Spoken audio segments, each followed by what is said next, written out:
37 நாள் ஜெயிலில் இருந்தேன். உள்ள போகும்போதே பயங்கரமா செக்கப், ஒட்டு துணி இல்லாம எல்லா ட்ரெஸ்ஸும் கழட்டிட்டு நிக்கணும்.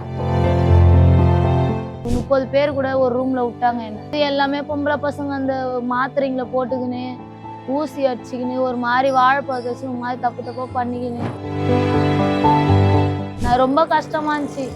யாரு பக்கத்துலயே தூங்க முடியாது, ட்ரெஸ் இல்லாத தூங்குங்க, ஒரு மாதிரி பண்ணுங்க. அதனாலே ரொம்ப சித்திரவதை அனுபவிச்சு தூக்கமே இருக்காது. மெரிபா பன்னீர் சோடா, ஐ ட்ரஸ்ட் மெரிபா. நாங்க குப்பை போறீங்க, நாங்க சோறு துண்டுறோம், எங்களுக்கு கேட்க யாருமே இல்லைன்னு நீங்க எங்க மேல இது பண்றீங்க. நாங்க பரஜாதினா அவ்வளவு கேவலமா?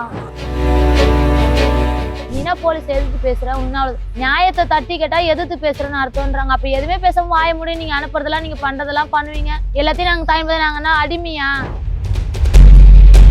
இதுங்களால என்ன முடியும்னு உங்களால கேக்குறீங்களே. எங்களுக்குன்னு ஒரு நீதி நியாயம் இல்லையா? எவ்வளவு பேர் தப்பு பண்றாங்க. கஞ்சா ஓட்டுறாங்க, மாத்திரை ஓட்டுறாங்க, சரக்கு ஓட்டுறாங்க, விபச்சாரம் நடத்துறாங்க. அவங்க கிட்டலாம் நீங்க கை நீட்டி மாமூல் வாங்கி அவங்களெல்லாம் ஃப்ரீடமா விட்டுறீங்க. அந்த கேஸ் எல்லாம் யார் மேல போறதுன்னு தெரியாம. வணக்கம். வணக்கம்மா. ஜெயிலுக்கு இதுக்கு முன்னாடி போயிட்டு வந்திருக்கேன் அப்படிங்கிற மாதிரி சொல்லியிருந்தீங்க. நீங்க அங்க போயிட்டு வந்த அந்த அனுபவத்தை மட்டும் எங்க கூட பகிர்ந்துக்க முடியுமா? என் பேர் ஜெயந்தி. நான் போன வருஷம் ஜெயிலுக்கு போனேன். தம்பின்னு ஒரு பையனை வீட்டுல நான் சேர்த்து வச்சு பார்த்துன்னு இருந்தேன். அவன் ஏதோ சரி அவங்க அப்பா அம்மா யாருமே இல்லைன்னு சொல்லிட்டு தம்பி நான் கூட வச்சு வளர்த்துன்னு இருந்தேன். அவர் 2-3 கேஸ்ல மாட்டினா. அதோட எனக்கு பிடிக்கல, நான் வீட்டை விட்டு துரத்தி விட்டுட்டேன். நான் ஒரு பெட்ரோல் பங்க்ல ஒர்க் பண்ணியிருந்தேன். அவன் ஏதோ செயின் திருட்டான்னு சொல்லிட்டு வந்து எங்கள் வீட்டில் வந்து அவனை கூட்டின்னு போனாங்க. கூட்டின்னு போனப்போ எந்த காசு எங்கள் வீட்டில் வந்து என் ஃபோன் எல்லாமே வாங்கிட்டு போயிட்டாங்க. அதனால நான் போய் கேட்க போனதுக்கு பொய் கேஸ் என் மேலே கஞ்சா கேஸை போட்டு என்னை ஜெயிலுக்கு அனுப்பிட்டாங்க. நானும் நான் என்ன தப்பு பண்ணேன், எனக்கு ஏன் பொய் கேஸ் போறீங்கன்னு எங்கள் அம்மாலாம் வந்து இன்ஸ்பெக்டர் காலெல்லாம் வந்து அழுதாங்க. 15 நாள்ல பெயில் கிடச்சிரும்னு சொல்லி என்னை அனுப்பி விட்டாங்க. ஆனால் எனக்கு 15 நாள்ல பெயில் தரவே இல்லை. 37 நாள் ஜெயிலில் இருந்தேன் நான். அப்போதான் ஃபர்ஸ்ட் ஜெயிலு. அங்கே போனால் ஒரு ரூம் மாதிரி இருந்துச்சு. அதில் ஒத்தையில் போட்டாங்க. கேட்டால் குவாரண்டி அது அப்படின்னு சொல்லி சொன்னாங்க. உள்ளே போகும்போதே பயங்கரமாக செக்கப்பு, ஒட்டு துணி இல்லாமல் எல்லா ட்ரெஸ்ஸும் கழட்டிட்டு நிற்கணும். நின்றுட்டு செக் பண்ணிட்டு போனோம். உள்ளே போனால் அங்கே வந்து ஒத்த செல்லுன்னு சொல்லி ஒன்றுத்துல போட்டாங்க. ஏஞ்சாலே தலை இடிக்கும், உக்காந்தா தலை இடிக்கும். அதுக்கப்புறம் ஒரு 4 நாள் கழிச்சு 30 பேர் கூட ஒரு ரூமில் விட்டாங்க. என்ன சாப்பாடெல்லாம் நல்லாவே இருக்காது. ரேஷன் அரிசி சாப்பாடு தான். சாப்பாடில் புழு நொண்டும், பூச்சி இருக்கும், சாம்பார் அவ்வளோ தண்ணியாக இருக்கும். அதை போய் கேட்டான்னா உன் வீட்டில் மாதிரி கேட்குறியா, இதை நீ சாப்பிட்டு தான் ஆகணும், பண்ணலை, வெளியே கஞ்சா வைக்கும் போது நல்லா தானே பணம் சம்பாரிச்ச அப்படின்னு பேசினேன். நான் அதெல்லாம் பண்ணவே இல்லை, இது பொய் கேஸு. நான் ஜட்ஜிக்கிட்டே அழுதேன். ஸ்டேஷன் வந்து கோர்ட்டுக்கு போனேன். நான் அப்போ ஜட்ஜிக்கிட்டே அழுது. ஜட்ஜி கூட என் அழைய கேட்கல. நீ போயிட்டு வா போ, காசு உந்துன்ற, அப்போ நீ கஞ்சா விற்காம இருந்துவான். என் வீட்டிலேருந்து கஞ்சாவே எடுக்கல. ஸ்டேஷன்லேருந்து கஞ்சா எடுத்து வச்சு பொய் கேஸை போட்டு ஜெயிலுக்கு அனுப்பிச்சு. எங்களுக்குன்னு சப்போர்ட் யாருமே இல்லை. இவங்களை என்ன பண்ணாலும் கேட்க முடியாது. இதுங்க ஒரு குப்பை பொறுக்கி நாய்ங்க, இதுங்க குப்பை பொறுக்குனா தான் சோறுன்றது அவங்களுக்கே தெரியும் ஸ்டேஷனுக்கே. அப்படி இருந்தோம் இது ஒரு இதுவாக சுற்றுதே, போலீஸே எதிர்த்து பேசுதே அப்படின்ற ஒரு யூகோ வச்சு பொய் கேஸை போட்டு என்ன ஜெயிலு உள்ள தள்ளிட்டாங்கம்மா. அடுத்து நீங்க எப்படி வெளில வந்தீங்க? அங்க என்ன மாதிரியான அனுபவங்கள் இருந்தது உங்களுக்கு ஜெயிலுக்கு? அங்கே வந்து எல்லாமே பொம்பளை பசங்க அந்த மாத்திரைங்களை போட்டுக்கின்னு ஊசி அடிச்சுக்கின்னு ஒரு மாதிரி வாழைப்பழத்தை வச்சு ஒரு மாதிரி தப்பு தப்பாக பண்ணிக்கின்னு நான் ரொம்ப கஷ்டமா இருந்துச்சு. யார் பக்கத்துலேயே தூங்க முடியாது, ட்ரெஸ் இல்லாத தூங்குங்க, ஒரு மாதிரி பண்ணுங்க. அதனாலே ரொம்ப சித்திரவதை அனுபவிச்சு தூக்கமே இருக்காது. நைட்டுக்கெல்லாம் கண்ணு முடிச்சு நான் எதுனே இருப்பேன். காலையில் 5 மணிக்கெல்லாம் எழுப்பி விட்ருவாங்க. காலைல எழுந்தோடனே பெருக்கணும், இந்த லாஸ்ட் வரையும் பெருக்கணும். மரம் வெட்ட சொல்லுவாங்க, கையே லேசாக வெட்டிக்கணும். மரத்தெல்லாம் வெட்ட சொல்லுவாங்க அதிகமாக வளர்ந்துச்சுன்னா. வில்லு பிடிங்க, இந்த கையெல்லாம் எனக்கு அறுத்துச்சு. அதெல்லாம் எங்களுக்கு பழக்கமே இல்லை. சாப்பிடும் போது கை எரியும். எதுவுமே மறுபடியும் 5 மணிக்கு சாயந்தரம் அந்த ரூம்லேயே போட்டு பூட்டிடுவாங்க. தினம் இதுதான் நடக்குதாங்க. இப்ப அடுத்து உங்க தம்பி மூலியமா ஒரு பிரச்சனை வந்திருக்கு அப்படிங்கறதுனால உங்க மேலயும் பொய் கேஸ் போடுறதுக்கான வாய்ப்புகள் இருக்கு. எங்க தம்பி மூலியமா பிரச்சனை எதுவுமே வரல. சும்மா அந்த பையனை புச்சுன்னு போய் ஜெயில போட்டுடுறாங்க. ஏன் அவன் எந்த தப்புமே பண்ணலையே, சும்மா இருக்கிற பையனை ஏன் புச்சுன்னு போறீங்க அப்படின்னு சொல்லி கேட்கறதுக்கு நீனா எதிர்த்து பேசுற. உன் தம்பி நான் நல்லவன், என் தம்பி நல்லவன் இல்லாதான் கெட்டவன் தான். அவன் எந்த தப்பு செய்தாலும் பரவாயில்ல, நீங்க புச்சுமா, அவன் எந்த தப்புமே செய்யலையே, நீங்க ஏன் புச்சுன்னு போறீங்க அப்படின்னு கேட்டா கூட நீனா போலீஸே எதிர்த்து பேசுற, உன்னையும் தூக்கி உள்ள போட்டுருவேன் அப்படின்னு சொல்லி என் மேலேயே இப்போ எஃப்ஐஆர் ஃபைல் பண்ணி இப்போ என்னையும் பிடிச்சி ஜெயிலில் போடணும். எங்கள் அம்மா மேலேயே எஃப்ஐஆர் ஃபைல் பண்ணி எங்கள் அம்மாவையும் பிடிச்சி ஜெயிலில் போடணும். எனக்கு 2 குழந்தைங்க இருக்குது. அந்த 2 குழந்தைங்க போகிற கதி அப்படின்னு தெரியல. சும்மா இவங்களை கேட்க ஆள் இல்லை.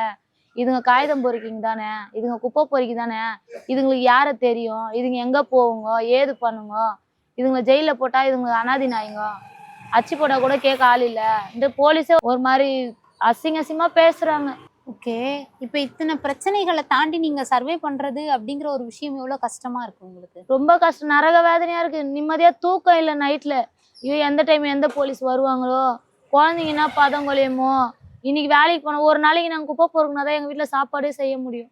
அதை நாங்கள் போகலன்னா அது கூட இல்லை. எங்கன்னா அக்கம் பக்கம் கடை வாங்கி தான் சமைப்போமே. அந்த அளவுக்கு பயந்து பயந்து பயந்து பயந்து ஓடி ஓடி மறைஞ்சு மறைஞ்சு வாழ்றோம். எங்களுக்குன்னு ஒரு நியாயம் வேணும், எங்களுக்குன்னா ஒரு நீதி வேணும். நாங்கள் எந்த தப்புமே செய்யலை. செய்தா நீங்கள் சட்டப்படி நீங்கள் தண்டனையை கொடுங்க, நாங்கள் ஏற்றுக்குறோன்றோம். தப்பே செய்யாத நீங்கள் தண்டனை கொடுத்தனா எப்படி நாங்கள் ஏற்றுக்க முடியும்? ஸ்டேஷன் வாசல்லையே நாங்கள் எதனா பண்ணி செத்தாதான் எங்கள் தம்பியை விடுவாங்களான்னு கூட எங்களுக்கு தெரியல. இப்போ உங்களுடைய கருத்து என்னன்னா, தப்பு பண்ணி எங்களை கூட்டு போனீங்கன்னா பரவாயில்ல, தப்பே பண்ணாம நாங்க போய் தப்பு case செய்தோம்னா போடுறது. சட்ட ரீதியா எங்க மேல நீங்க கேஸ் ஃபைல் பண்ணுங்க, நாங்களே வந்து ஆஜரம், நாங்களே போறோம். நாங்க குப்பை பொறுக்கி நாங்க சோறு துண்டுறோம், எங்களுக்கும் கேட்க யாருமே இல்லைன்னு நீங்க எங்க மேல இது பண்றீங்க. நாங்க பரஜாதினா அவ்வளவு கேவலமா? நாங்க எஸ்சி தான். எங்களுக்குன்னு சப்போர்ட் பண்ண யாருமே இல்லை. ஒரு சொம்பு தண்ணி கேட்டா கூட எங்களுக்கு நீ கொடுக்கறதுக்கு யாரும் இல்லை. உங்களால என்ன முடியும்னு போலீஸ்காரன் கேக்குறாங்க. நீ என்ன பண்ணுவ? நீயே ஒரு காகிதம் பொறுக்கி நாயி, நீ என்ன பண்ணுவ? நீ என்ன போலீஸ் எதிர்த்து பேசுற? நியாயத்தை தட்டி கேட்டா எதிர்த்து பேசுறேன்னு அர்த்தம்ன்றாங்க. அப்ப எதுவுமே பேசாம வாய முடியும், நீங்க அனுப்புறதெல்லாம் நீங்க பண்றதெல்லாம் பண்ணுவீங்க. எல்லாத்தையும் நாங்க தாய்மை நாங்கன்னா அடிமையா? போலீஸ்க்கு நாங்க அடிமையா? நாங்க கஷ்டப்படுறதா நாங்க சோறு துண்டுறோம். உங்ககிட்ட நாங்க என்னத்துக்கு கேள்வி வாங்கணும்? நாங்க என்ன தப்பு செய்யணும் சொல்லுங்க. ஒரு தப்பை நீங்க ப்ரூவ் பண்ணுங்க. இந்த தப்பு நாங்க செய்யணும்னு சொல்லுங்க, நீங்க தண்டனை கொடுங்க, நாங்க அதை ஏத்துக்கிறோம். எந்த தப்புமே செய்யாத நீங்க தண்டனை கொடுக்குறன்றீங்க. எதுவுமே நாங்க பண்ணல.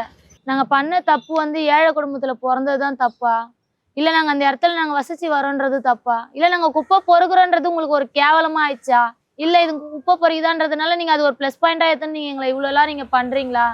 இதுங்களால என்ன முடியும்னு உங்களால கேக்குறீங்களே. எங்களுக்குன்னு ஒரு நீதி நியாயம் நேர்மன்னு ஒண்ணு இல்லையா? எவ்வளவு பேர் தப்பு பண்றாங்க. கஞ்சா ஓட்டுறாங்க, மாத்திரை ஓட்டுறாங்க, சரக்கு ஓட்டுறாங்க, விபச்சாரம் நடத்துறாங்க. அவங்க கிட்டலாம் நீங்க கை நீட்டி மாமூல் வாங்கி அவங்களெல்லாம் ஃப்ரீடமா விட்டுறீங்க. அந்த கேஸ் எல்லாம் யார் மேல போறதுன்னு தெரியாம சும்மா இருக்கிறவங்க, குப்பை பொறுக்கிறவங்க எங்க மேல போடுறீங்க. போலீஸ் எதிர்த்து கேட்டா இந்த மாதிரி பொய்யான வழக்கு, இது கஞ்சா விக்குது, இது மாத்திரை விக்குது, இது சரக்கு ஓட்டுது அப்படின்னு பொய்யான. சரக்கு ஓட்டுறவங்க கிட்டே வேலைக்கிழமை மணிக்கு நின்று பாக்குறேன், சோசியலா நின்று ஃப்ரெண்டு கிட்ட பேசுற மாதிரி பேசுறாங்க. கேட்டா போலீஸ் பையனை கேட்டா காசு வாங்கறதுக்கோசம் வந்தாங்கன்னு சொல்றாங்க. மாமூல் வாங்கி சரக்கு ஓட்ட விட்டுறாங்க. அப்ப அரசாங்கம் கவர்மெண்ட் லீவுன்னு எதுக்கு விடுறாங்க? ஒயின் ஷாப் லீவ் விட்டா சரக்கு ஓட்டுறாங்க, அதுக்கு போலீஸ் உடந்த காசு வாங்கி அவங்கள சரக்கு ஓட்ட விடுறது.